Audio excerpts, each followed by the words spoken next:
السلام علیکم. قدرمندو قاچاقي له لارې اروپا ته مزئ بار موزئ د دغې خورکۍ ژوند وګورئ. خاوند یې قاچاقي له لارې اروپا ته تللو ژوندی او مړی ورک دی.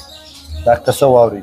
السلام علیکم. ترکیه ته تلله او د هغې مړی ژوندی ورک دی. سرپرست نه لرم، څوک ګټنګر نشته، خو سهارنۍ زه وانهغستلم، خپل کار کوه، کورو کې ګرځم، خوراک ته څه نشته، ماشومان مې واړه دي، هېڅ سرپرست نه لرم چې ما سره کومک وشي. څو زامن دي دي؟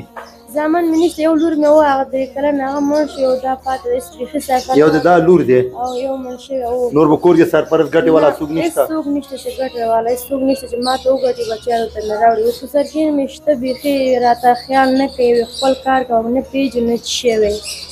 قدرمندو د خورکۍ خبره تاسې واورئ. دغه یو لوري دی، دا وګورئ څومره ښایسته ګلالۍ ماشومه ده. پلار یې وایي ترکیه ته تللو ژوندی او مړی ورک دی. نو قدرمندو د ویډیو ډکولو مطلب مې دا دی، هیله کوم چې قاچاقي له لارې بار موزئ. دغسې ګلالي ماشومان به الله ونه کړي پاتې به شي. دغه مرسته یې واهله، کور لپاره ورته واهله. صحیح ده؟ صحیح ده؟